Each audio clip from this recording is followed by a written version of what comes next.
Lideramos el camino de la opinión pública y buscamos que la cultura del debate alcance consensos y soluciones a los problemas de nuestro país.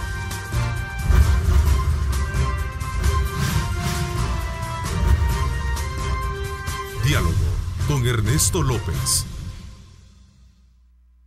Lunes 12 de agosto de 2019, ¿cómo están? Qué placer enorme saludarles a ustedes. Gracias por sintonizarnos a esta hora de la mañana, por supuesto desde muy temprano, para mantenerse informado con Osvaldo Ruiz, que les tiene a ustedes información fresca.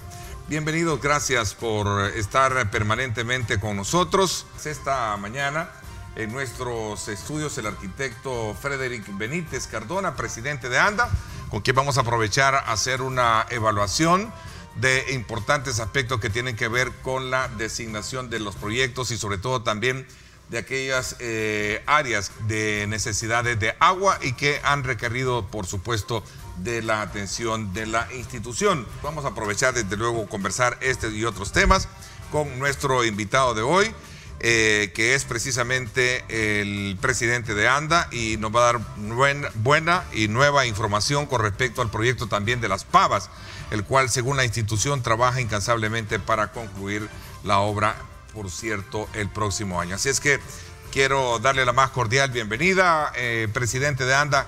Gracias por estar con nosotros a esta hora de la mañana. Le damos, desde luego, la más cordial bienvenida. ¿Qué tal? ¿Cómo está, arquitecto?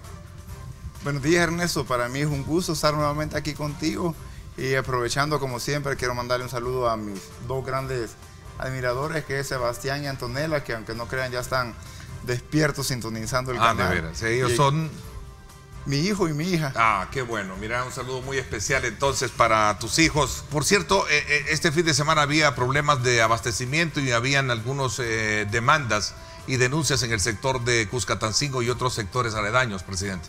Sí, fíjese que efectivamente hemos tenido baja de producción en la planta Las Pavas, pero todo se debe a la rehabilitación de dicha planta. Nosotros tenemos de haber asumido la presidencia de ANDA hace 2 meses, y uno de los objetivos que nos habíamos planteado con el presidente Nayib Bukele era realizar esos trabajos en esa planta, porque ya tenía más de 2 años. Bueno, todos conocen todo el vía crucis que pasó ese proyecto en la Asamblea Legislativa. Luego se atrasó, no iniciaban, no había supervisión, y uno de los primeros retos que teníamos en los primeros 100 días eran esos. Entonces ya estamos trabajando allá en la planta, ya está la empresa francesa que se llama Suez, ya tenemos la supervisión, que es Nippon, y ya está todo en orden. Estamos trabajando, pero para poder iniciar la intervención de esta planta, estamos trabajando en la obra civil de los decantadores, y eso hace que nos baje la producción de agua. Es por trabajos que la misma planta necesita en algún momento hacer para luego, posteriormente, lograr la potencialidad que esta va a tener que dar. Específicamente entiendo que este proyecto que se ubica en San Pablo Tagachico, ¿no? Sí. Ahí está Las Pavas. Así es. Todo ese proyecto de alguna manera está contemplado concluir en el otro año, 2020. Fíjese que como lleva tres grandes ejes, los que le mencionaba, el eje civil, mecánico y eléctrico. El más complicado es el civil, porque es donde nos baja la producción.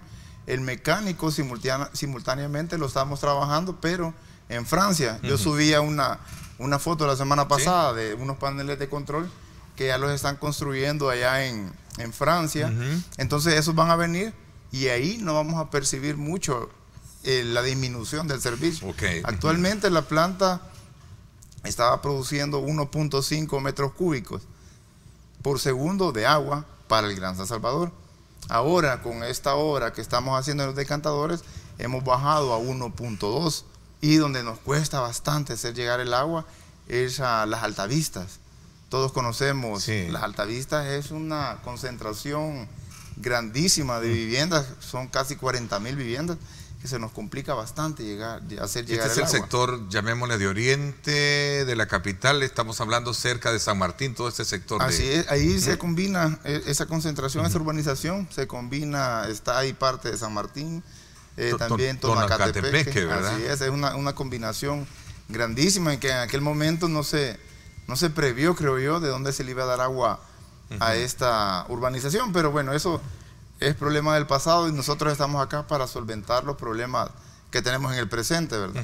El problema del agua, a unos 50 años tenemos varios ejes, y uno de esos ejes es la rehabilitación de la planta Las Pavas, porque ahí vamos a llegar del 1.5 a 3 metros cúbicos, vamos a duplicar la producción de agua, entonces vamos a tener agua, pero tampoco esa no va a ser la solución de agua en el Gran San Salvador, sino que esa es una de las muchas soluciones que tenemos, porque también tenemos el problema con el agua no facturada, el agua no contabilizada. El agua no facturada y el agua no contabilizada es donde entran varios actores, que son fugas, conexiones ilegales, robo de agua, gente que no paga. Todo se basa en la remodelación de Las Pavas, pero esa no es como la solución para el Gran San Salvador, sino que yo le ponía el ejemplo a alguien que para poder solventar el problema de agua del Gran San Salvador, le ponía el ejemplo de 4 cuadras. Es como usted tenga 4 cuadras, un ejemplo sencillo. Tiene 4 cuadras, pero solo le puede dar agua a una, porque solo tiene agua para una. ¿Qué es lo que nos pasa actualmente a nosotros? ¿Qué es lo que hacemos? El agua de la cuadra 1, digamos, la estamos moviendo. Un día para la cuadra 1, otro día a la cuadra 2, otro día a la cuadra 3 y un día a la cuadra 4. Entonces, ¿qué es lo que pasa? Puede ser, todo lo hacemos con gente de anda. Puede ser que el valvulero se le olvidó ir a abrir la válvula cuando le tocaba darle el agua a la cuadra número 2. Puede ser de que se enfermó, puede ser que ya no llegó, puede ser que algo le pasó y no hicimos ese movimiento. ¿Qué es lo que genera ahí? Nos genera altas presiones. Entonces genera un anillo de presión y empiezan las fugas. Y no es que la tubería esté mala, sino que es un mal trabajo, y que el mal trabajo se debe a la poca agua que tenemos en el sector. Porque ¿qué pasaría si en lugar de tener agua para una cuadra, tuviéramos para las 4 cuadras? No necesitaríamos a nadie que vaya a abrir válvulas, a nadie que vaya a hacer algún tipo de maniobra en el sector, sino que el agua estaría ahí, ¿verdad? Y cuando la red esté llena, lo que hacemos nosotros sería apagar los equipos de bombeo para que haya bombeo. ¿Cómo va, anda acoplándose al plan y qué respuesta le está dando a todas las comunidades que están siendo intervenidas precisamente en el tema del agua, ¿no? En el plan control territorial hay unos lugares donde vamos que es fácil. Por ejemplo, el sábado que fuimos a Lourdes, el caso de la comunidad estaba sencillo, solo de hacer un entronque y quedaba como a 100 metros el entronque, es algo sencillo. Pero se resolvió el problema. Sí, yo me comprometí ahí, ahora vamos a hacer el entronque, es algo sencillo. Pero vamos a otras comunidades, por ejemplo, fuimos a Mexicanos, que está, no recuerdo el nombre, pero que está a la entrada de la calle de Oro. Entonces, ellos lo que querían era agua, pero ahí no tenemos ningún servicio de agua de anda cerca a la comunidad. Entonces, ya estamos diseñando, estamos haciendo levantamientos topográficos, estamos también viendo qué tan factible es perforar un pozo en la zona y para darle una solución, porque no es tan sencillo como otros casos que tenemos las redes de agua potable enfrente del lugar y tenemos que diseñar y tratar de solventarle la problemática. Pero sí quedamos comprometidos a buscarle una solución. Tenemos un proyecto que de ahí trae agua al Gran San Salvador, porque el Gran San Salvador se alimenta de 2 grandes proyectos, uno que es Las Pavas y otro que se llama Zona Norte. Y Zona Norte son pozos profundos que vienen de ese Valle del Ángel. Hay pozos en San Juan Opico, en Quesaltepeque y unos en Nejapa, que bombeamos el agua para acá. Entonces sí lo tenemos ya, eso sí ya lo hacemos. Y en el plan que se le presentó al presidente Nayib Bukele para mejorar el servicio de agua potable a nivel nacional, está también otro elemento que es la rehabilitación de ese sistema Zona Norte. Porque Zona Norte, igual que Las Pavas, ha estado sin mantenimiento por más de 35 años. Entonces en el plan se le presentó al presidente que tendríamos que hacer lo mismo que estamos haciendo en Las Pavas, en este otro sistema que se llama Zona Norte. El pasado jueves se realizó acá en nuestro país un congreso, una reunión preforo cuyo objetivo era realizar la evaluación de medio término de las acciones realizadas a nivel de esta organización. Y entiendo de que ahí estuvo presente ANDA y se hablaba precisamente de aspectos relevantes y de beneficio para la institución.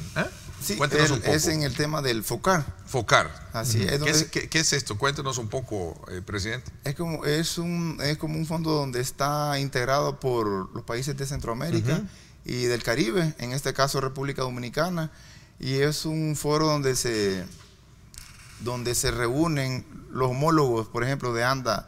En el caso de ANDA, los de Costa Rica, a nivel de Centroamérica. Así es, a nivel de Centroamérica, para ver la problemática de cada país y a ver cómo se apoyan o qué aprende uno del otro, qué están haciendo, por ejemplo, en Guatemala, en Costa Rica, que Costa Rica creo que es el que va más adelantado de todos, a la empresa AIA, que es la que ve todo el servicio de agua potable y saneamiento en Costa Rica, que sería la homóloga de ANDA. Creo que son los que van a otro, que están en otro nivel.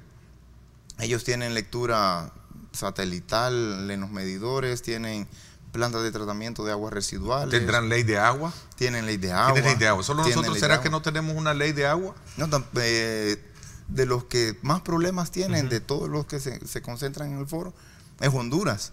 En Honduras escuchaba la intervención del ingeniero representante de Honduras y tienen problemas. Allá les dan agua una vez cada 8 días, pero en Tegucigalpa, en lugares más populosos. Entonces, pero ellos están teniendo problemas por el tipo de fuente que tienen, no como Costa Rica, que ellos tienen presas donde producen energía eléctrica y el agua que sale turbinada la potabilizan y esa le dan a la ciudad. ¿A usted le tocó tener ya la presidencia pro tempore? Sí, pro tempore. En este caso, porque el FOCAR, entiendo, es una instancia que patrocina el SICA o tiene. Así el es. SICA también control de ello, ¿no? Así es. Es el Sistema de Integración Centroamericana. Así es. Y se hizo una evaluación de cómo están los Estados miembros frente al tema del agua. Así es. ¿Cómo estamos nosotros como país? Fíjese que nosotros como país, realmente, como somos los recursos, entiendo, no tenemos muchos si lo hablamos en comparación de estos países. Eso le iba a decir. ¿No? Exactamente, por la Guatemala, entiendo que tiene territoriales, ¿verdad? Sí. Honduras, Guatemala, Nicaragua, ¿no? Costa Rica. O sea, son países ricos en biodiversidad, igual que nosotros, solo que nosotros a una escala menor, ¿verdad? Entonces, ellos tienen más recursos. Es una desventaja, obviamente, ¿no? Tener ese recurso minoritario, ¿verdad? Así es, y llegábamos al punto que le mencionaba anteriormente. Me decían, pero ustedes tienen el reservorio natural, que es el lago de Ilopango. O sea, ustedes tienen un reservorio, ¿no? A diferencia de nosotros, que hemos tenido que construir reservorios, que han tenido que construirlos, hacerlos y esperar que llueva para poder captar. Ustedes tienen el reservorio ahí en Ilopango. De igual manera, cuando llueve, ustedes captan el agua y que actualmente están desperdiciando, me decían. Yo les mencionaba que efectivamente son 5 metros cúbicos por segundo que perdemos en la temporada lluviosa en el lago de Ilopango. ¿Qué beneficios se va a obtener, aparte de la experiencia de conocer cuál es el estatus en el que se encuentra Centroamérica con el tema del agua? Nosotros como país, lo que vamos a aprender o lo que vamos a ganar es, por ejemplo, las lecciones aprendidas de AIA, porque AIA en Costa Rica nos lleva bastante ventaja. Entonces, aprender todo lo que hicieron ellos, para nosotros poderlo aplicar aquí, pues ellos ya pasaron por donde estamos nosotros. Ya pasaron y queremos hacer alianzas con ellos para beneficio del país. Para aprender mucho. En el caso de Costa Rica, ellos tienen una avanzada muy importante en esa materia, ¿no? Entiendo de que se van a plantear avisos a la Fiscalía General de la República por supuestos casos de corrupción. Cuénteme un poco sobre esto, presidente. Fíjese que de los anuncios que se van a presentar a la Fiscalía esta semana bueno, son 3 los que vamos a presentar. Hay uno que es de apropiación indebida de sistemas de agua potable de ANDA por parte de unas personas, por así decirlo, ¿verdad? Ese sería uno. El segundo es pagos indebidos que se hicieron a unos proyectos en donde salieron a licitación y no se hizo nada, sino que nosotros en ingeniería y en arquitectura decimos fusilaron el trabajo. Entonces solo llegaron, Una empresa sí hizo el trabajo, pero la otra solo llegó y copió, y ni lo copió bien, sino que lo copió mal, y aún así se le pagó una fuerte cantidad de dinero en una de las administraciones. Esa fue pasadas. La administración anterior. En una de las pasadas, ¿verdad? No en esta anterior, durante la administración del doctor Fortín, ¿no? Como estuvo el doctor Felipe y también estuvo... Sí. Se hicieron pagos de proyectos que no fueron concluidos. Así es. O sea, en teoría sí fueron concluidos, pero cuando ya llega el examen especial a ver, encuentran, por ejemplo, cajas llenas de hojas nada más, con una firma así nada más, y cualquiera que lo empiece a revisar ve que no hicieron nada, y los pagos se hicieron. ¿De qué proyectos son, presidente? Fíjese que fueron unos proyectos de georreferenciación, que era para apostarle un poco al catastro, lo que estamos hablando, ¿verdad? De que para tener la información del usuario, para tener todo georreferenciado, para tener una base de datos de primer nivel, ¿verdad? De primer mundo, así como la que tiene ahí en Costa Rica.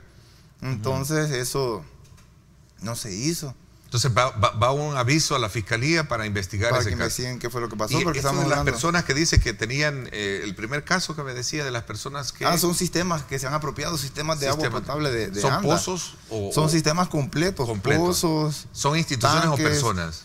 Son como una mezcla, como unas economías mixtas que se hicieron. La ANDA se los da como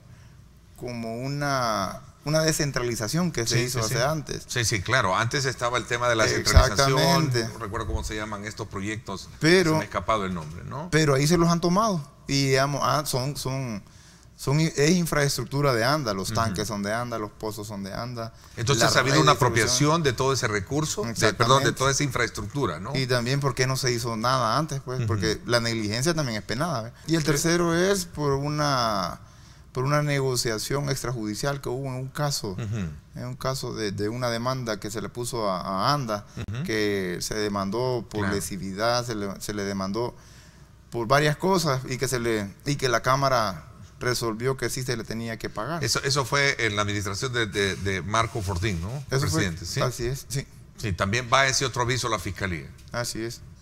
Para ver qué fue lo que pasó ahí, pues, porque yo como nuevo titular tengo que dar aviso de eso, si no va a quedar ahí, bueno, este no dijo nada, se hizo el desentendido, ¿qué pasó? Entonces tengo que poner todo ese tipo de anuncios. Igual también, esos son los primeros hallazgos de las auditorías que hemos hecho en la institución, que hay bastante, ¿verdad? Pero como tiene que hacerse un examen despacio para no dar un paso en falso, ¿verdad? Este tema de se puede hablar de corrupción entonces ahí sí, en la institución. Sí, se puede hablar de corrupción. O sospecha de corrupción. Sí, porque imagínese ese caso que le menciono, de que se contrató a una empresa para que hiciera un proyecto por $1 millón, $800,000, y no hicieron nada. Es como que le pagan a usted por presentar un documento y no lleva nada, ¿verdad? Y aún así le pagan, ¿verdad? Le pagan, ¿qué? $50,000, ahí ya es algo raro, pues. En el plan control territorial, ese $1 millón nos hubiera servido para hacer el proyecto a la comunidad de mexicanos que le mencionaba, o a la comunidad que estuvimos en Usulután, que nos pedían un proyecto de alcantarillado sanitario, que el cual estamos haciendo el diseño. O sea, $1 millón es $1 millón, pues. Con $1 millón le podemos dar agua a una buena cantidad de salvadoreños que no tienen, o le podemos meter un proyecto de agua potable o de alcantarillado sanitario. Afecta bastante a la ANDA, porque así como dice el presidente, el dinero alcanza cuando no se roba. Exactamente, y también alcanza para hacer obras en el sentido del plan control territorial fase 2, ¿verdad? Llegamos nosotros normales, como una gente normal, y es lo que nos dicen a las personas en el territorio. Miren, ustedes andan aquí y andan bien normales, nos dicen, como que ni parecen ministros, les dicen a mis compañeros que son ministros, ¿verdad? Porque yo no soy ministro. Claro. Entonces, ustedes vienen aquí en tenis, en camiseta, en jeans, hablan con nosotros, como con nosotros. Es una forma diferente a como nos está viendo la gente, nos está viendo de verdad, que somos parte de ellos, somos que somos iguales que ellos. ¿Y esa experiencia cómo se traduce en la práctica en algo concreto para la población? Fíjese que se traduce, por ejemplo, de una gran manera. Llegamos, todos los que le mencionó, Carlos Marroquín, Mario Durán, el pool de funcionarios, el comisionado Salvador Alas, llegamos todos. Escuchan, reciben denuncias. Exactamente. ¿Y cómo se traduce de beneficio eso, presidente? Y ahí empezamos a trabajar. Tenemos una comisionada, Carolina Restino, que es una persona también que está bien enfocada. Y que conoce mucho, entiendo, ella ha trabajado más en la parte municipal, que yo la recuerdo muy bien. Conoce bastante y nos conoce a cada uno de nosotros y sabe nuestra fortaleza. Ella es la comisionada del gabinete. De gabinete, ¿verdad? Ella nos conoce nuestras fortalezas y también nuestras debilidades, ¿verdad? Porque también no somos, que no fallamos en nada, ¿verdad? La indemnización del expresidente de ANDA, ¿se va a hacer efectiva esa...? Fíjese que el ingeniero mandó una nota solicitando Él está trabajando todavía en la institución. No, él ya no trabaja. Ya no trabaja ahí, porque decían que también estaba. Y es bueno que lo aclaremos eso, ¿no? Es que como hay bastantes cuentas que hay en Twitter, ¿ve? Entonces atacan por diferentes lados. ¿ve? Entonces es rumor cosas. Y eso ya no. Pero él no está, pero sí está pidiendo indemnización. ¿Por qué la indemnización? Él estuvo hasta, quiero ver, 2019, hasta el 2017. Y luego entra Felipe Riva, ¿no? Entonces cuando él llega, le ponía ese ejemplo, él llega al 2017, y ahí transcurre un tiempo que da de ley en que él tenía que haber solicitado la indemnización. Son 2 meses creo que da la ley. Entonces no la solicitó en esos 2 meses. Entonces pasa el doctor Felipe el año. El doctor Felipe puso también la renuncia. ¿Ya el nuevo gobierno? Año la pone, recuerdo yo que la vi en redes sociales, la pone.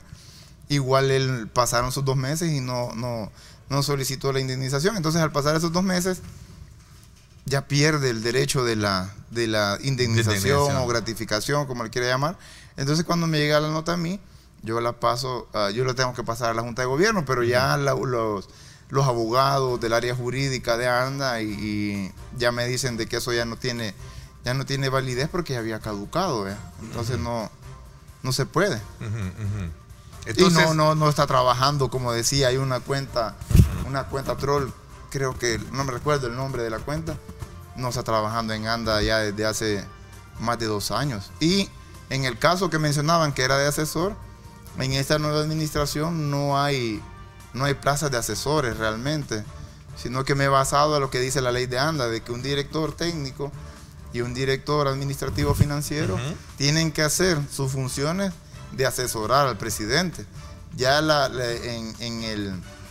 las funciones de estos 2 directores están las de asesorar al presidente. Entonces me estoy basando en la ley de creación de ANDA. No necesito tener asesores porque tengo 2 directores que tienen que asesorarme en la parte técnica y en la parte financiera. Entonces, ¿es legal esa indemnización o es ilegal? No podría decir ilegal, pero ya perdió el periodo que correspondía. Vámonos a la segunda parte del programa. Nos acompañan acá Roberto Rubio, director ejecutivo de Funde, que nos doy la más cordial bienvenida. Roberto, gracias por acompañarnos. Muy buenos días, Ernesto. También me acompaña Oscar Campos, coordinador del área de transparencia y anticorrupción de ISD. Gracias por acompañarnos, Oscar. Gracias por la invitación, Ernesto. Un placer estar acá nuevamente. ¿Cuál es la expectativa que tienen ustedes una vez que el presidente de la República, Nayib Bukele, anunciara recientemente que en el transcurso de sus primeros 100 días de gobierno va a proponer la creación ya de una instancia que busque erradicar la corrupción o investigar aquellos casos de corrupción en el país? Una CICIES, particularmente, como lo decía en su discurso. A ver. Bueno, el anuncio es positivo que ya haya un compromiso, ya estando como presidente, que no es lo mismo estando como candidato. Es positivo que se anuncie la creación. Hay gente que creo que se confunde un poco, o tal vez eso de lanzamiento confunde en el sentido de que, mire, ya dentro de 100 días va a estar instalada la CICIES. No, este es todo un proceso que requiere tiempo, no es así nomás, pero solo el hecho de que se anuncie que eso se va a hacer ya es un paso positivo. Lo otro que queda por ver es cómo va a ser, es decir, en qué consiste exactamente, porque también hemos señalado como funde de que estas CICIES debe ser en primer lugar una comisión de carácter internacional y no nacional, y es donde, por está cierto, la discusión.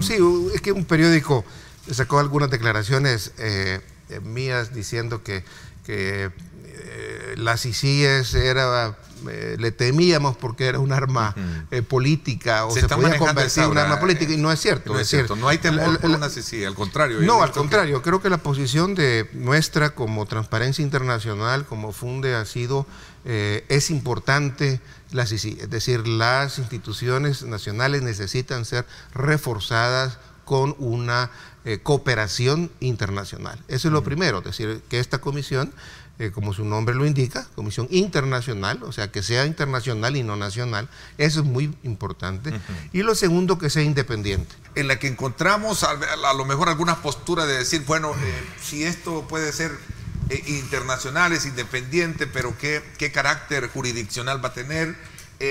No deja de crear un poco ese sabor, ¿no? De decir, pues, de duda de querer implementar un proyecto como esta naturaleza. Sí, claro. Pero ¿cuál es tu lectura en primera instancia? Recordemos que el tema de CICIES acá en El Salvador no es un tema nuevo, no es un tema que se ha venido manejando desde la llegada del presidente Nayib Bukele a la presidencia, ni desde el lanzamiento de su candidatura, sino que previamente ya muchas organizaciones de sociedad civil, muchos sectores, incluso sectores políticos y económicos, exigían al presidente Salvador Sánchez Serén iniciar un proceso para instalar una Comisión Internacional contra la Impunidad similar a la que estaba instalada en Guatemala. Yo recuerdo haber visto a Luis Cardenal, haber visto a varios personeros de ANEP, a varias personas, diputadas y diputados de Arena y otro montón de gente de sociedad civil haciendo incluso manifestaciones, marchas, presentando escritos al presidente para que se instalara o para que se solicitara una CICIES. Hemos participado en algunas consultas, hemos dado algunas opiniones jurídicas también de parte de ISD sobre cómo se podría trabajar un diseño, cómo podría ir de la mano de la institucionalidad que tenemos actualmente, apegado a la Constitución y a las normas que tenemos, un diseño de CICIES, y creo yo que hasta el día de hoy podemos decir que no hay ningún obstáculo en los aspectos técnicos que tú mencionabas, no hay ningún obstáculo para que se instale una Comisión Internacional contra la Impunidad. Hay que hacer obviamente algunas adecuaciones en materia de investigación, en materia de prevención, pero no requiere ninguna reforma constitucional, ni siquiera requerirá mayoría calificada. En este caso sí, por la Asamblea Legislativa, al ser un convenio, puede hacer. Pero más allá de eso, creo que hay condiciones suficientes para poder hablar ahora de una lucha frontal contra la corrupción, y creo que aquí es donde nos tenemos que sumar todas y todos, con Funde, con Acción Ciudadana, con la Universidad Francisco Gavidia. Hemos estado realizando foros académicos, hemos estado llevando a cabo este tema o poniendo en perspectiva este tema, y hemos encontrado esa conclusión. En Guatemala el problema fue, y lo comentábamos fuera de cámara, es que cuando la CICI empezó a capturar a todos estos funcionarios corruptos, empezaron a aplaudir los empresarios, pero cuando le empezó a tocar a ellos, porque hay empresarios que no tocan malas rancheras en este sentido, también hay empresarios que hacen sus actos de corrupción, y como que la corrupción solo fuera un tema del sector público. No, también el sector privado. Cuando empezaron a tocarlo, entonces empezaron las críticas a la CICI.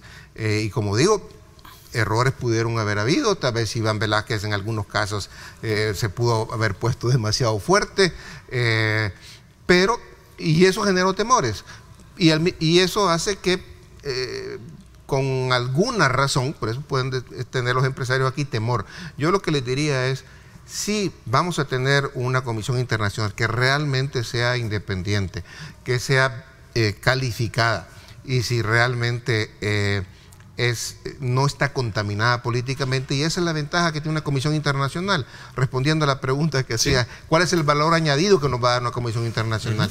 Uno, experiencia. Por ejemplo, yo recuerdo a Carla Hernández, un saludo a Carla, ella manifestó la necesidad de tener una CICIES, y ahora pues consecuentemente ha seguido en la misma lógica, pero hay otros que no. Debe ser aprobada, sí, hay otros que no. ¿Deberá ser aprobada por la Asamblea Legislativa o solo por decreto? No, por decreto ejecutivo se debe de comenzar a hacer todos los trámites previos, la logística previa, el acuerdo, a construir el acuerdo con ONU, a construir el acuerdo con OEA, para que una vez ya armado todo el paquete se presente a la Asamblea Legislativa, y la Asamblea Legislativa, al ser un tratado, un convenio internacional, lo ratifique como lo señala la Constitución. Ya una vez ratificado, entra en vigencia y tiene carácter de legislación en El Salvador, y así debería de hacerse, y ahí es donde se necesita también el apoyo de los diputados y las diputadas. Y ojo que aquí también se vuelve, hay que hacer el análisis porque no nos podemos escapar de eso, que se vuelve también un factor clave de cara a que en el 2021 hay elecciones legislativas y municipales. ¿Será que la ciudadanía, así como está exigiendo unas CICIES, le va a pasar factura a aquellos diputados que no se sumen a un proyecto como tal, o va también a apoyar a aquellos que sí están haciendo, digamos, lobby político para que se implemente? Yo, por ejemplo, vi rápidamente, después del anuncio del presidente, vi que la diputada Milena Mayorga dijo: mi voto está comprometido. Pero aquí también hay que hacer el análisis.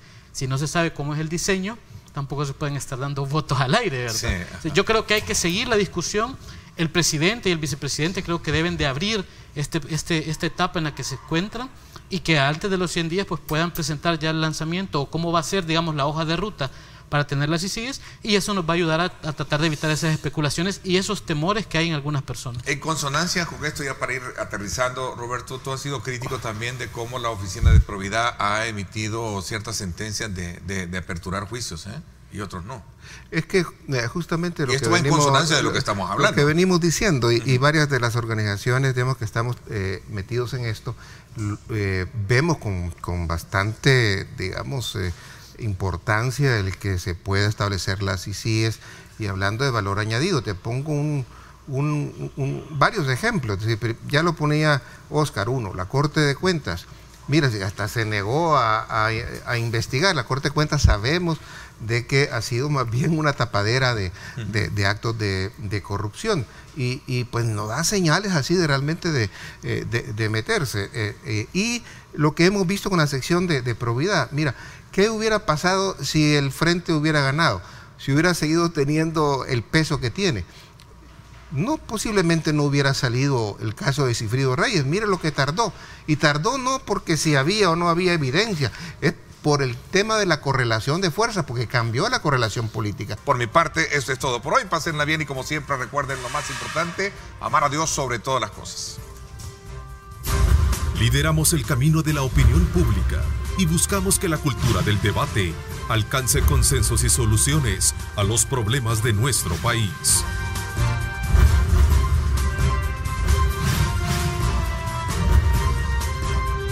Diálogo con Ernesto López.